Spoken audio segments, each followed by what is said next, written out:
Yes, now, bless now. Don't forget the rest now. Des, King of the Pit TV signing in. Fallout Boy, yeah? We're listening to the Take This to Your Grave record from start to finish. This is the debut LP by Fallout Boy. You know what? I'm actually looking forward to this one. I'm looking forward to getting stuck into this one. All I've heard of Fallout Boy is Dance, Dance, we're falling apart. And then I heard some tune on, of course it was on the Tony Hawk soundtrack. I heard, I think it was a cover of the Fallout Boy song. No, it wasn't actually. It was Sugar We're Going Down Swinging. And I think I had that off of iTunes as a single back in the day on my iPod. So, what can I say? I'm very cultured. I know the insides and outs of Fallout Boy. I'm looking forward to jumping into this. One or two members of this band actually have an affiliation within the hardcore circuit. So, like, some real deal hardcore punk sort of stuff. I think it's the drummer. I think it's like Straight Edge or something, right? Did a Straight Edge band or something along the lines of that. Regardless, tell that Mick. Does that even make sense? Tell that Mick he just made my list of things to do today. Let's jump straight into it, people. I might go a little bit quiet after this one. Realistically speaking, if I keep my recordings going, you won't notice it. But today and tomorrow and the day after, I'm not going to be recording because I got to prepare myself to go into the studio myself. So, wish me luck, people. By the time you see this, I'll have already done it anyway. But this is track number 1 of Take This to Your Grave. Let's get stuck in. Let's go.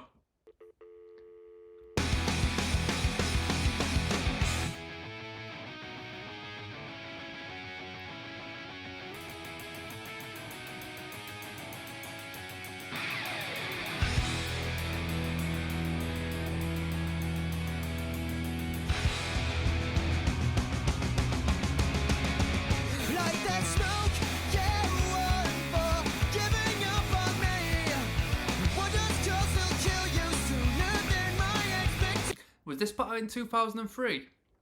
Because already this production, wow. Within the first 30 seconds, as soon as that vocal line comes in, you know this is the real deal. This is really good already. For a debut record, I'm speaking. Especially for a pop punk band.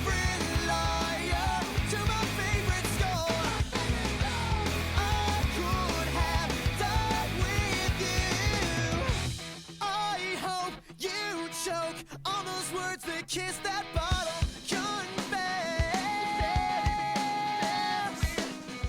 Now ask yourself, yeah, out of the inside. Said I loved you, but I lied. Let's play this game. We've got the harmonies. We've got the dual guitars. We had that little palm muted guitar coming there over the top. Great little developments. Already can tell there's some good songwriting right now and ahead of us in this record. This is quality. I mean, the belted vocals as well.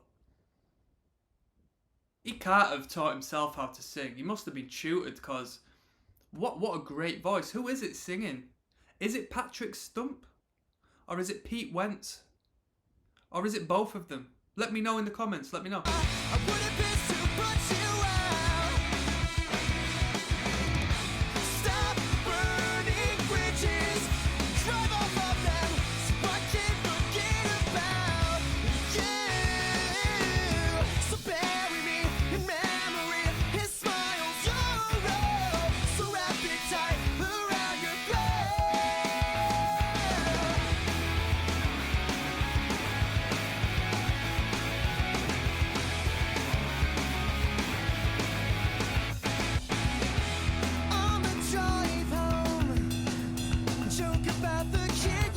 Sounds a little bit, I've said this with another band as well, his vocal performance and his vocal tone sounds a little bit like the dread-headed bass guitar fella out of Less Than Jake. I think he plays the bass guitar, but you know who I mean as far as the vocal goes.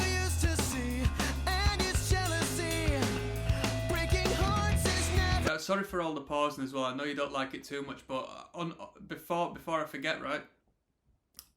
I'm listening to the first records of all these bands I've never really properly checked out before. I listened to Less Than Jake's first record.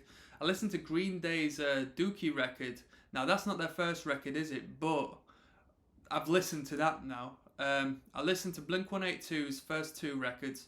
I listened to Bowling for Soups, and potentially more, right? And so far, this has got the best sound.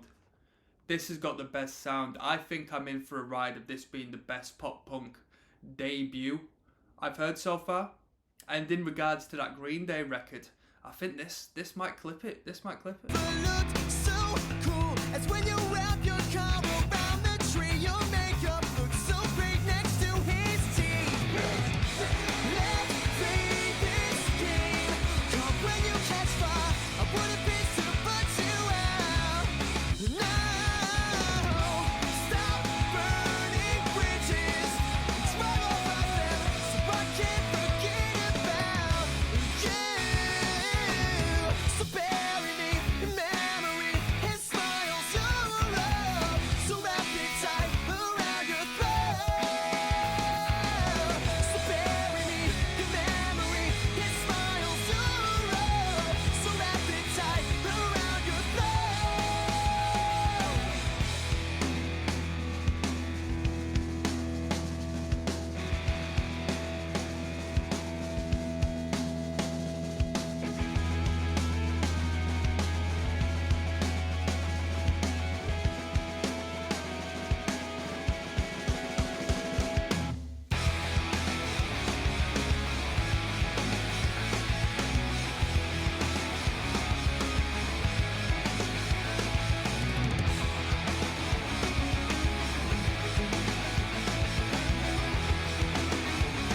Cool thing about these bands, especially the good ones, is that they have to, the instrumental has to dumb itself down to sort of make it that whole pop punk, to simplify everything.